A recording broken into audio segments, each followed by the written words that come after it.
Hello everybody, welcome back! Avengers Endgame includes a lot of memorable and long-awaited moments. But one of the most exciting ones was the moment in the epic final battle, when Captain America managed to lift Thor's hammer, Mjolnir, Son of a bitch did it, and use it with all his strength against Thanos. But when and for what reason did Captain America become worthy?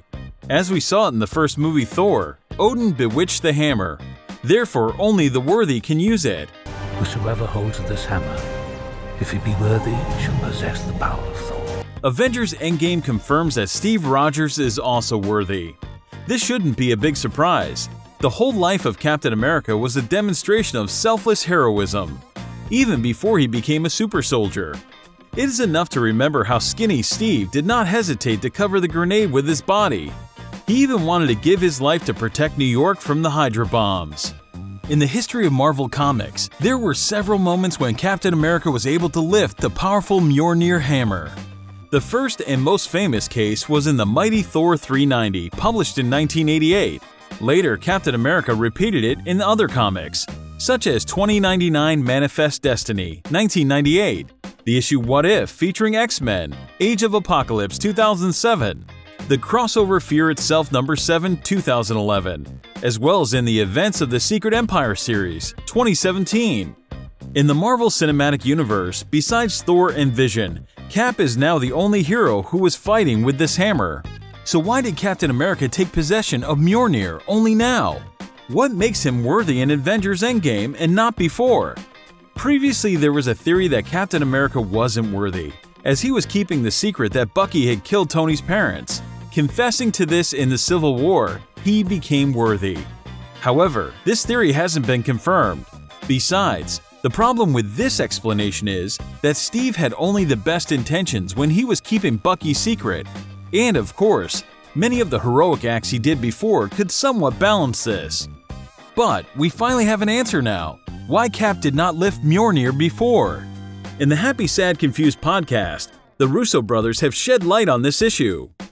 Anthony Russo explained it all came down to the moment at the party in Avengers Age of Ultron when Captain America almost lifted Mjolnir, unsettling the God of Thunder.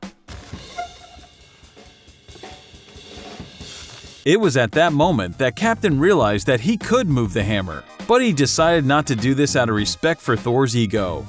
Well, applaud Cap's acting. In a way, this gesture actually illustrates Steve's dignity.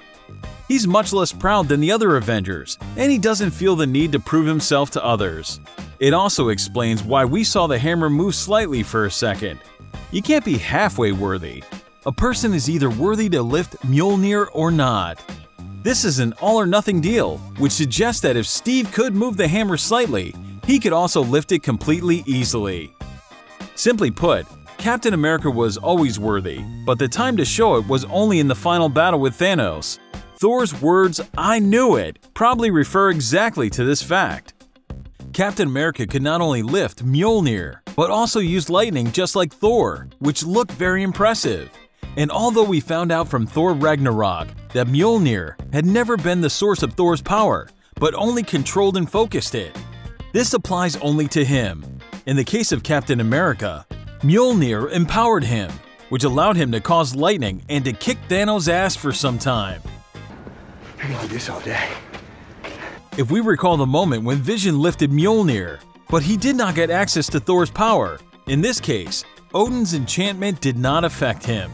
There were a couple of very interesting moments during the final battle. At some point, Thanos and then Cap used the Stormbreaker, and some viewers had a question: how did they do it? The answer is very simple. The Stormbreaker wasn't enchanted by Odin or someone else, so anyone can lift it. But of course, provided that he is not an ordinary mortal. You simply lack the strength to wield them. Your bodies would crumple as your minds collapsed into madness.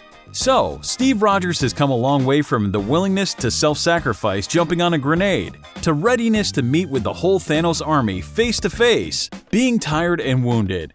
It really shows his character and proves that he is worthy. How surprised were you to see Captain America finally wield Mjolnir? Share your impressions in the comments. We hope this video was interesting for you. Thank you for watching. If you liked it, put a like, comment, and subscribe.